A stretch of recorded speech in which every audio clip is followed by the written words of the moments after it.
From the cutting edge of anomaly research, you are about to experience The Evidence with your host, 3D pioneer and image analyst with Mars X3D, D.W. Burnett. Well, hi there, and welcome back to another episode of The Evidence. This one's number 76, and this is your old buddy Dave over at Mars X3D. And you know, you could help me out with something.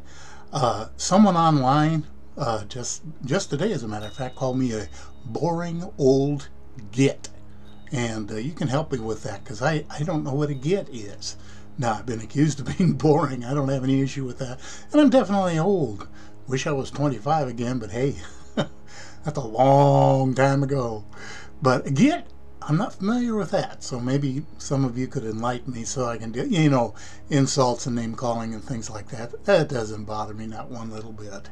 That's to be expected in this genre, and especially in the X3D format, because so few people are able to do it. You can, and I'm awfully glad that you're with me. If you're not familiar with X3D viewing, there's a link down below that will show you exactly how to do it. The average person can get it in about 2 minutes. It's not hard at all. You're already seeing in 3D. Just learning to do it in X3D takes a minute or two, and like I say, once you get it, you get it. It's like riding a bicycle. Anyway, some very cool things from my colleagues all over the world today, and especially one by my friend Jim West, who is a very consistent, deep-thinking, careful researcher. And he has found something that I believe is a classic. You're going to be seeing that in just a moment.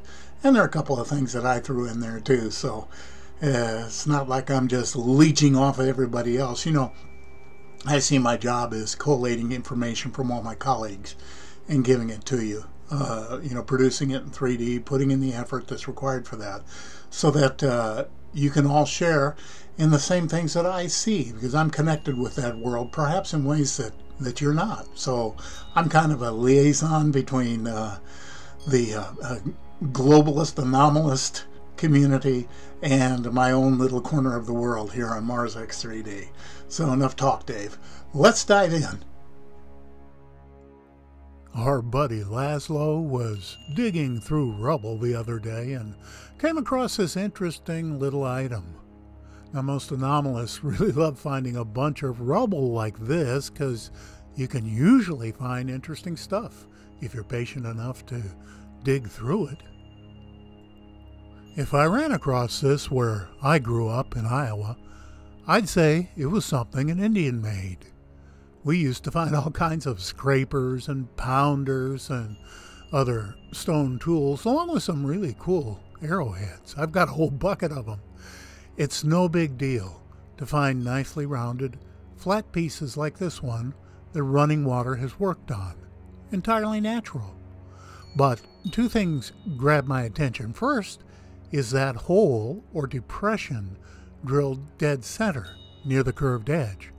And second is that faint rim that runs around the edge. Hang on a second and we'll get closer. Now you can see that edge better, and even kind of a sawtooth pattern etched on the surface. I don't know whether that handle on the left is part of it, or if the round piece is just resting on top of it. I'll tell you one thing though, if this was back in Iowa, I'd pick this up and take it home to go into my treasure bucket. Terry Burnett threw this one in front of us the other day. It's one of those finds that's probably natural, but it looks so strange that it's hard to believe it's an accident. I hope you'll forgive me, but the first thing I thought of when I saw this was the character Bruton, the villain in Disney's 2000 movie Dinosaur. I hope you can see the resemblance so I don't feel quite so alone in my delusion. Of course, I'm not saying that's what it is for you literal-minded debunkers out there, but that eye socket does seem to have an eyeball in it, and the nose does seem to have a nostril, and you can't argue that the mouth is in the right place and has the right shape. And look at how the entire piece seems to be formed so smoothly. I mean, this doesn't really look like a rock at all to me. In any case, I don't mind much being delusional as long as I have a little company. Alexander Liah has been posting some very interesting X3D images on our Facebook page. And by the way, you need to stop and check us out if you're on Facebook. The link's down below. This image didn't have any metrics assigned to it on the analyst's notebook, so I can't tell you for sure how far away this cliff is or how tall it is, but you can see an upright form inside the target, and that's what we're going to take a look at.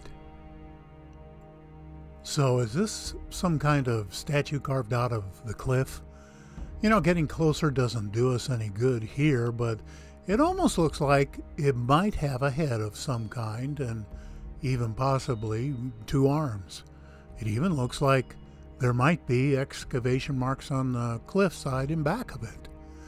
Then you have the interesting piece fallen in front of it that has evenly spaced hemispheres on either side. I don't know, the jury's out on whether this is just a natural formation or indeed some kind of statue. This next item at the base of the cliff is maybe a bit more definitive. This is to the right of the statue towards the middle of the butte, and we're looking at those 2 fairly large items right at the bottom. I continue to be fascinated by the artistry of random Martian winds and sand. Right. This looks like purposeful carving to my eyes, and the piece itself looks like a badly eroded capstone.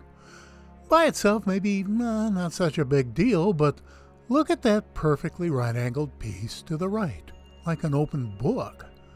When you find 2 such anomalies right next to each other, well, what are the chances of that happening naturally?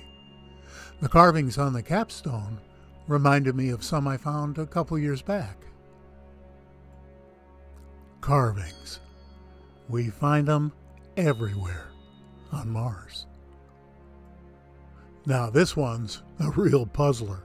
One of our contributors on Facebook, Chokri Yaich, has pointed out a Russian website that shows a strangely shaped object, apparently shifting position on its own. Over there in the target area, you can see what kind of looks like a Portuguese man-o-war jellyfish made out of, I don't know, what we assume is stone.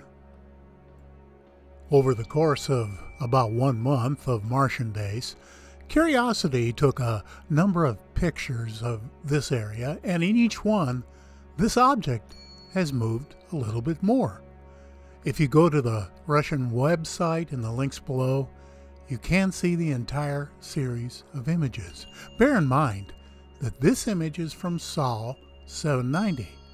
Meanwhile, why don't I just cut to the chase and show you this next one from Sol 817. And by the way, notice that piece with the 3 rocks on top in the foreground, just to orient yourself to the next photo. Notice those 2 knobs? This thing, along with the knobs on it, have rotated almost 90 degrees counterclockwise. Let me go back and forth between the 2 so you can clearly see it for yourselves. Notice also that the ground is disturbed to the right of the base in the second picture. And no, Curiosity didn't bump it or shove it around. When you go to the originals, you can see that there are no rover tracks nearby. So, is this some kind of really slow-moving animal that's migrating somewhere? Or is it hollow and relatively lightweight and subject to the Martian winds? And if the wind is blowing hard enough to roll it on its side, how come we don't see any other disturbance in the rocks around it? I'm wide open to ideas on this one, so let me know what you think. In my opinion, Jim West is one of the most articulate and insightful researchers I know in this crazy business. He's made many important discoveries over his many years of research, and this is arguably one of his best. Way off there, miles away, at the base of Mount Sharp, follow the white arrow to a tiny fly speck. That's our target. That, my friends, is a structured pyramid sitting on a long, flat rock shelf.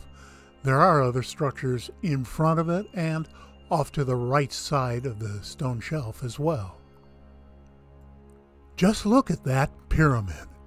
It's hard to tell at this distance whether that bracing is, on the inside or outside of the structure.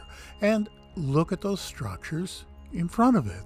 They look like they've fallen down and give the impression that this site is in ruins rather than being currently occupied.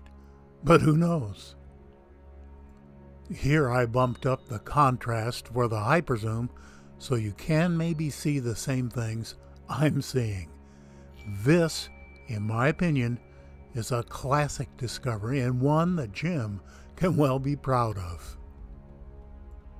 Well, I sure appreciate you stopping by today, and if I don't get an episode out for Christmas next week, I hope you'll understand, but I'm going to try.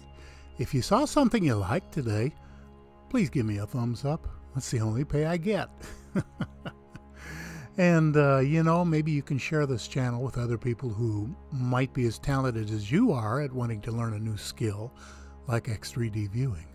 Contact me below if you have any questions and any anomalies you want to share. In the meantime, this is your buddy Dave over at Mars X3D. Be well.